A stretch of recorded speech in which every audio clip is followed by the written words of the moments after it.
Coming up next on Arizona Horizons Journalists Roundtable, the latest on an effort to reverse the state's Medicaid expansion, and a new poll shows that Donald Trump is leading the GOP field in Arizona. The Journalists Roundtable is next on Arizona Horizon. Arizona Horizon is made possible by contributions from the Friends of Eight, members of your Arizona PBS station. Thank you. Good evening and welcome to Arizona Horizons Journalists Roundtable. I'm Ted Simons. Joining us tonight, Mary Jo Pitzel of the Arizona Republic, Bob Christie of the Associated Press, and Jeremy Duda of the Arizona Capital Times. Arguments were finally heard in court this week regarding an effort to rescind the state's expansion of Medicaid. I say finally because it seems like this thing's been out there forever. Talk to us about this. Well, the lawsuit was filed in 2013 after Governor Brewer marshaled enough support in the legislature to pass Medicaid expansion. But she didn't have enough support to clear a two-thirds hurdle, a two-thirds vote hurdle in the legislature. And that's what this lawsuit now is all about. Do we need the 3 dozen Republican lawmakers argue, look, you can't do that. That's that hospital assessment that allowed Medicaid to expand is a tax, and therefore it needs a two-thirds vote. The governor and her allies obviously think differently. And again, one of the reasons for the delay was we had to figure out whether the lawmakers even had standing to sue. Yeah, absolutely. This went through a trial court, went to the appeals court, went to the Arizona Supreme Court late last year, and then 3 or 4 days before Governor Brewer left office, they said, yep, they can sue. So now we're back on the merits, which is the hospital assessment, which actually pays the state's share of covering 347 some odd thousand people right now who gain coverage, is that a tax that requires a two-thirds vote, or is it a fee which doesn't require the vote? And there are legal arguments on both sides. The judge heard them this week, and we'll know the answer to that in a few days, probably. Yeah, and even if the judge determines that this is an assessment, not a tax, I mean, Medicaid expansion isn't out of the woods yet, because there's a second major component, which is, does that assessment fall under an exemption in Prop 108? Because it does still apply to assessments. Now, the advocates for Medicaid expansion say this falls under an exemption for administratively set fees that are authorized by the legislature, where they don't set the amount, they let an agency head do that.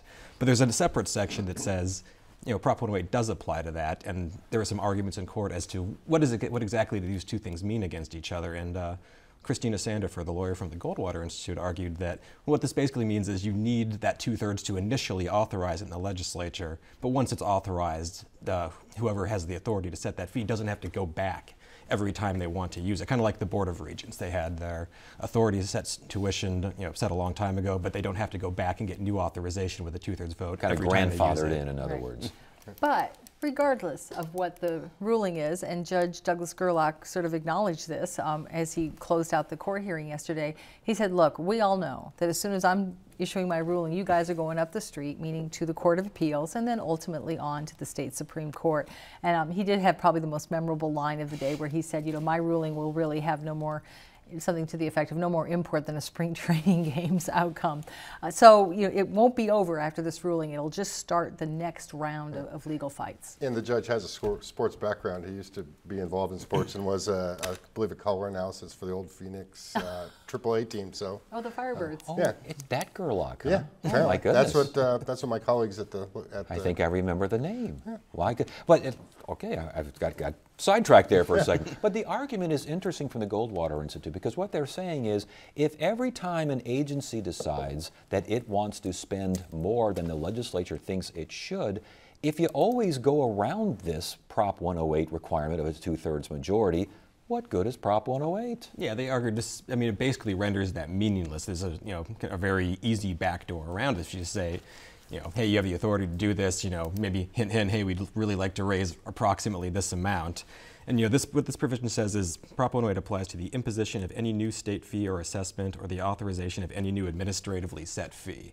And I'm not really sure how you get around that, because that's pretty much what the assessment was. It's set by the access director. He decides the amount that applies to these hospitals. Except the state argues, listen, we've done this 40 times since Prop 108 passed. Nobody's raised an issue. You don't think that the Goldwater Institute would have sued one time in the last 20 years if we, had gone over that? Except the counter argument is that, well, those were in the big scheme of things, those are fairly minor fee increases. Yeah, it's maybe not worth the legal firepower, but this is big. This is millions and millions of dollars, and there is an underlying principle. Most of these lawmakers, it's not just the principle of 2/3 vote or simple majority. They don't like Medicaid expansion because they see it as part of Obamacare. Okay, they don't like Medicaid expansion. Let's say they win. After all is said and done, after they've climbed all the ladders and they win, this expansion goes away.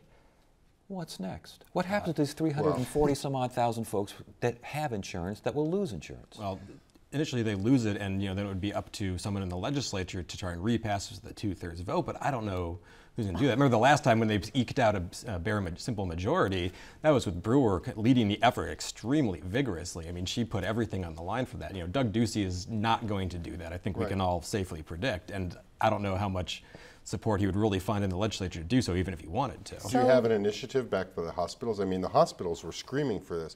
They were hemorrhaging. Just St. Joe's, or just Dignity Health, which runs St. Joe's and 3 others, was losing $80 million a year in uncompensated care from people who weren't insured coming to their hospitals that couldn't pay. Now they're paying a few $1 million a year for the hospital assessment, and their uncompensated care has gone down to $40 million a year. Right. So jumping ahead, if that does happen, but it does put Ducey as the governor in a difficult spot because he's all for promoting business and economic growth, and the healthcare sector has been one of our more, if you can use the term, robust sectors in our economy. Plus, you would have thousands, hundreds of thousands of people left without medical insurance. And what do you do? Do you just say we don't have the money? That's my question. My question, is there a plan B, C, D, or E? There is no plan B from the governor's office at this time. They have repeatedly said, listen, it's not even, let's wait till the courts act and then we'll decide if we need to act. It doesn't seem very rational, but that's what their position is. I didn't mean rational. It's not very forward thinking. Well, remember, there's also a lot of factors outside of Arizona's control. This enhanced federal matching fund they were getting, which is around 90% of the cost that they were going to pay, that was only guaranteed for the first 3 years, which I believe ends at the end of next year. So presume this takes a year or so to fully wend its way through the court process in the Court of Appeals and the Arizona Supreme Court. That 3-year window might be almost closed, and then you really have to see, if you want to know if those enhanced funds are going to continue, who's going to win the presidential race? Is it the Republicans or the Democrats? Who's controlling Congress? Right. What's their majority look like? Is the federal government willing to re-up on these enhanced funds? And if not, I mean, then the program would just, end under the terms that Brewer set when they first passed this. Wasn't this supposed? Didn't Arizona voters pass this anyway? We call it Medicaid expansion, but isn't this really Medicaid restoration? It is. That about 3/4 of the people who have coverage now, about 280,000 people, were the restoration folks. Those are the people who earn less than 100% of the federal poverty level, who are childless adults, who were not covered until voters twice voted to cover them using state funds, mainly tobacco tax money. It turned out to cost a lot more than just the available tobacco tax money. And then when the budget crisis hit, the state legislature went ahead and froze enrollment, and it dropped from 300,000 down to, only 40 or 50,000 when restoration or this expansion went into effect and covered them again. So it's a pretty complex issue, as we all know, sitting around the table.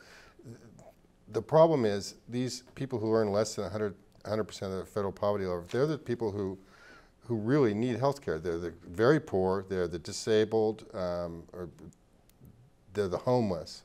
They're the people who don't have children, so they don't have mandatory coverage. It's a really tough population. Yeah, and if the supporters of Medicaid can get a judge to rule, hey, state law still requires you to cut up to 100%. I mean, that's going to cost the state a heck of a lot more than the Medicaid expansion has. But this has already gone to court, and last time it did, the Court of Appeals said, this is a political issue. We're not going to tell you what to do. And then the Supreme Court decided not to take the case, so that decision stood. Right. That was what I was going to say. Is that so to your point about didn't voters already approve this? But this one's been through the courts, and they said, well, if the legislature and the governor find that there is an emergency and there's just not the money, then you're not obligated to fund it. All right, we'll keep an eye on this one. And as suggested by the judge, it's got a long way to go in the regular season. You mentioned if a president changes and things change, we've got a poll out regarding Republican candidates for president. And Donald Trump is #1, and he's #1 by a whole lot. Yeah, he's almost 27% compared to, looks like about 13% for Scott Walker, almost about 12% for Jeb Bush. I mean, this, considering where Trump has been in the polls nationally, this really shouldn't be a surprise, but I think his lead is actually probably a little bit bigger here than you're seeing kind of in the broader national polls. And that's with the John McCain comment that he's not a war hero or not his kind of war hero? That's right. That's with the John McCain comments. But you got to understand, you know, Donald Trump is taking all the oxygen out of the Republican race right now. The stuff he says get traction. He is speaking the truth. He's almost like the Chris Christie model that you saw a couple years ago, where Chris Christie, when he opened his mouth, the media watched, the public just fawned over him because he's a straight shooter and a straight talker. Well, you may have to parse what Donald Trump says, but the public is gravitating to him, and not just the Tea Party wing, but I think much more than that, based on the poll results. Yeah, you know what I don't get is that why didn't this resonate 4 years ago? I mean, Trump ran then, and actually immigration, which is I think where he really took off in public approval, that was a bigger issue 4 years ago than it is today. But he wasn't saying these kinds of things. These kind of, you know, the illegal immigrants are rapists and murderers and things like this. And John McCain isn't a. I mean, I don't know what else does he have left to say besides. Well, given. I mean, the world is flat. I mean, what else is there to say? If you listen to his hour and 12-minute presentation in Phoenix a couple weeks ago, he covers everything. I mean, he happens to have gotten press on the immigration comments and McCain comments, but he's talking about how he's going to stand up to the Chinese and the Russians, and you know, it goes every possible topic. He's got a real snappy response to it. Now, the policy isn't really developed yet. I mean, it's soundbite, it's you know, get the crowd rolled up, but you know, people listen to it. Well, and every day, you know, it seems like there's something new that people say, you know, a lot of Republicans who are hopeful that he's going to disappear at some point, you know, they point to and say, well, this is going to end his campaign, and that's what everyone thought with the McCain thing, but nothing seems to. I mean, he could have killed Cecil the Lion, and it seems like his poll numbers wouldn't have gone down. That's what he's going to start siding with the dentist here against Cecil. I mean, he can say anything now. He can, but remember where we are. You know, this is 15 months before the November elections in 2016. We haven't had a real debate. Voters aren't really focused on this. The real voters who are going to decide what Republican becomes the nominee next summer. We have a long way to go. All right. Interestingly enough, I believe Trump is the only Republican presidential candidate right now with paid staff on the ground in Arizona. He just named an Arizona state campaign director last weekend, and some of the other campaigns have, you know, volunteers, people who are kind of tentatively heading up their operations, or people who are affiliated, but not really, no paid staff except for Trump. So it looks like he wants to kind of keep this momentum going. Other election news: Joe Arpaio wants to keep his momentum going as sheriff of Maricopa County. Dan Sabin has decided that he's going to give it, what is this, a third time he's tried this? Seems like against Arpaio? Seems like every 4 years there's 2 or 3 challengers to Joe Arpaio, and one of them is usually Dan Sabin, at least lately. You know, Joe Arpaio is tough to beat. He's got millions of dollars in the bank. He's incredibly popular among a certain segment of voters. He's had a lot of trouble, but Dan Sabin, you know, one of these times there's going to be traction on some of the negatives on Joe Arpaio, and someone's going to be able to knock him off. Ran as a Republican, I think, the first time against him. Ran as a Democrat after that. That first time against him, though, that was a nasty, nasty race. Can he get past that? It was 10 years ago. Can he get past it? Well, I think it was the second race that was the really nasty. Was that the second one? Was it really? There were a lot of very unsavory things about his past that had come out. A lot of it put out by the Arpaio camp. I mean, that seems like that's some of those things that's going to be tough to get past. I mean, right now, Arpaio's opponents are looking at him as someone who's more vulnerable than he's probably ever been. But I don't know if, and you know, with a good candidate, maybe you could, you know, with the right candidate, you might be able to capitalize on that. But given, you know, Sabin's past track record in his last 2 races, and especially in 2008, I'm not sure. I don't see Arpaio's opponents kind of coalescing around him. I know there's, you know, still a little buzz that David Gonzalez, the U.S. Marshal for Arizona, there's always been some rumors that he could jump in and challenge him in a primary. I haven't really heard anything from that, but I hear some rumors that maybe he's still interested. I think that that's something that might force, Sabin or other challengers out of that primary. And don't forget about fundraising. I mean, Arpaio, I can't remember last time I checked how much money he's raised, and you do need money to get your message out to all this county, to the whole wide county, especially if you want to have an anti-Arpaio message. Again, found to have racially profiled Latinos. That was found. Court order reforms costing Maricopa County tens of millions of dollars. He's facing 3 allegations of contempt of court. Is he vulnerable? He could be vulnerable with a well-funded, well-polished candidate. I spent some time with John McCain last week in Washington, just stopped by as when I happened to be there, and talked to him, and even John McCain knows, John McCain's been around for 30 years, he's very popular, he wins easily, but he knows you can lose an election, and Joe Arpaio knows he can lose an election too. Democrats want to see Martha McSally lose an election, and now we've got another Democratic candidate in there, Mr. Hines, Dr. Hines, I believe. Yes. Who is he? He was a state lawmaker here.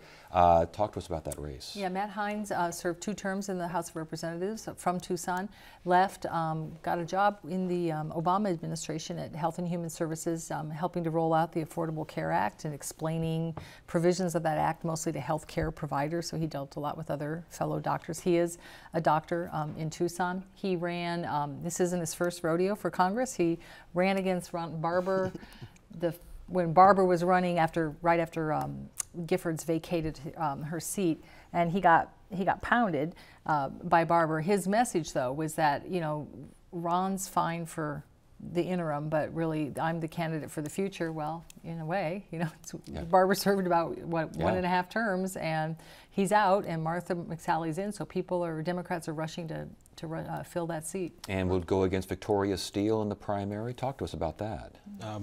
Victoria Steele, another current Tucson lawmaker. She's the only candidate in, pretty solid fundraiser. She's been kind of making a name for herself. I don't know. I know there's a lot of skepticism in Democratic circles whether really anyone, her or Matt Hines or anyone who's really looking at this race, really has what it takes to beat McSally, who's this kind of dynamite fundraiser, kind of viewed as an up-and-coming star. And some of the top-tier candidates that like the Democratic Congressional Campaign Committee was looking at down in Tucson, they've already bowed out. They don't want a piece of this race. And it's kind of like the same dynamic we see up here in the Valley with Kyrsten Sinema, where none of the Republicans who could take her on really want to. But in that district, that Tucson area, McSally voted to repeal the Affordable Care Act, voted to ban abortions after 20 weeks. This is not a rock-ribbed, red, solid district down here. How much does that play? It could play. I mean, you need a good candidate, but it is a classic swing district. You have to remember, in the last 2 general elections, it was so close that it took days or even weeks. The one that McSally won, she only won by 167 votes, and that was in a Republican year, in a non-presidential year. In a presidential year, you're going to get a lot more of the Democrats out. That seat could go 3,000 or 4,000 votes to the Democrats if you have a good candidate and if the National Party puts money in. There was a huge amount of money spent in that race last year. We're going to see that again, though, a lot of national attention here. If you have a good candidate. It's one of the few swing districts in the country, only a handful. Al Melvin, former lawmaker, correct? He's out of the legislature, but he wants to get back on the Corporation Commission. There are 3 open seats next. Al Melvin, is this a surprise? Kind of. I hadn't really heard any buzz about him really getting in, but kind of makes sense. If he wants to stay in, he's got he had a lot of interest in energy policy, very specifically nuclear energy policy. He was a big advocate for wanting to expand that. He wanted to actually store nuclear waste in Arizona, use the revenue to fund schools. So he's got So he's kind of got that. I don't know about other utility stuff, but that's certainly something. The nuclear stuff is something he touted for a long time in the legislature. Is that the idea? Emphasize that again. The idea of Arizona being a storage area for nuclear waste for schools. To fund education. Yeah. Well, there you go. I mean, is that the kind of thing voters are going to say? Hey, let's bring all your waste to. Probably not, especially if that waste were to be buried anywhere near voters' backyards. They probably wouldn't approve of that. But Melvin served. I don't think he term limited in the Senate. I think he did 3 terms in the Senate, yeah. And then made a run for governor last year in the GOP primary. Dropped out before the election, and I think just wants to get back in. Wants to get back in it. He's pretty passionate about public policy. Yeah, and you know, he's a really interesting man. He served as a naval officer, a naval reserve officer, and in the Merchant Marine for many, many years. Folks call him Captain Al, kind of laughingly, but he's a solid policy guy. He's a conservative Republican. He meets the parameters. He's going to be able to pull Tucson votes. He's got the, you know, he could have a shot at the Corporation Commission. Interesting. We still don't know what that primary is going to shake out. Like I know one of the there's 3 seats that'll be up for election on the Corporation Commission next year. 2 incumbents are running for re-election, both Republicans. So you have 1 open seat. So you have Melvin running for that, and we might have State Senator Debbie Lesko, who's been publicly flirting with that. And I know a lot of people are viewing her as a real contender for that if she gets in. We had I think it was yesterday that we had the DCS, Department of Child Safety, kind of changing the deck chairs maybe here. Well, I don't know. I mean, Director Greg McKay held a briefing, one for like community stakeholders and then one for the media, to unveil the strategic plan for DC, the new Department of Child Safety. This was started under the previous director, Charles Flanagan, and then continued under McKay. I mean, it took a while to put this together. You know, they surveyed employees, and it's supposed to be a roadmap for how the agency will operate. And to the extent that it would change things, I mean, he has certainly made it clear that he wants to reduce the number of reports that caseworkers have to go out on. By law, you have to, if something comes into the hotline and it's deemed valid, they got to go check everything out. But he wants to look for ways to try to reduce that pipeline without endangering kids. Yeah. Yeah, we had 52,000 calls last year into the hotline. And that's the verified ones that actually became reports. That's a huge, there's 1,700 caseworkers. You used to do the math. That's an awful lot of inbox stuff, plus the ongoing cases. We have 14,000, 15,000 kids in foster care or out of their homes in this state. They've got to do something to get a handle on the overburdened staff, on the huge amount of cases that are coming in. They've got to figure out a way to cut off the incoming at some way. One of the things, 16,000 backlog cases. Right, plus backlog cases. So, they're overwhelmed. They've been overwhelmed for several years. They cut the amount of money that goes into prevention services, and the number of abuse or neglect cases especially spiked. So this whole plan is designed to kind of stop or choke off the unnecessary influx. They want to spend some more money on prevention. That'll help that. They want to. It's kind of a roadmap for trying to initially get a handle on it. And we had just a study that came out, the Auditor General released from Chapin Hall, which is a University of Chicago group.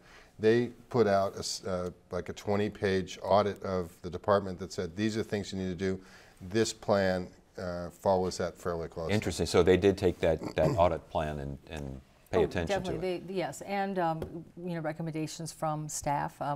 His first day in office, McKay asked the staff to send him, the top 3 issues that the agency faces. But he also has plans to try to reduce attrition. There's been tremendous turnover at the agency. Some of it by his own hand. He has, he has dismissed and let go a number of employees. Says he doesn't take any personal responsibility for the attrition of people, but that's different from what we hear from some of the departing ranks. Yeah, Jeremy, I don't remember hearing anything about going to the legislature and asking for more funds for DCS. If he were to do so, what kind of response do you think you'd get? It's hard to say. I mean, that's one of those things it's a request that's difficult to turn down. It's one of the agencies that's most difficult to turn down, but they do get turned down, and there'll probably be a little extra money next year, but only so much, and there's a lot of competing priorities. Yeah, I find it hard to believe that he would ask for much unless he gets the blessing from Governor Ducey, who appointed him. I mean, we're all about shrinking government, remember. Right, and I asked him twice during his media presentation yesterday, or maybe 3 times, are you going to ask for more money? Do you need more money? The Chapin Hall report said the neglect cases skyrocketed when they cut prevention services, and he talked about moving $4 million into prevention services, which is a fraction of what was cut. So it's been well known that if you put the money on the front end to prevention, those minor neglect cases that end up next month or next year to help the family, give the family the support, then they don't end up in abuse cases and But that's going to be dead tough children. to turn around because budget numbers that I saw 2 weeks ago showed that that agency had turned back about half of their prevention dollars, in that this is money that goes to help families stay intact. They've turned back half of that money, or haven't spent half of it, and they put more into out-of-home services like for kids in foster care. All right. Well, we'll see where that one goes. Good to have you all here. Thanks for joining us. We appreciate it. Monday on Arizona Horizon, former President Jimmy Carter will join us to discuss his life and his new book, A Full Life, Reflections at 90. Jimmy Carter, Monday at 5:30, then replayed at 10 right here on Arizona Horizon. Tuesday, we'll look at the state of American Indian businesses. Wednesday, St. Xavier University is opening an Arizona campus and looking to partner with ASU. Thursday, an exhibit marks the 70th anniversary of atomic bombs on Japan. And Friday, it's another edition of the Journalists Roundtable. That is it for now. I'm Ted Simons. Thank you so much for joining us. You have a great weekend.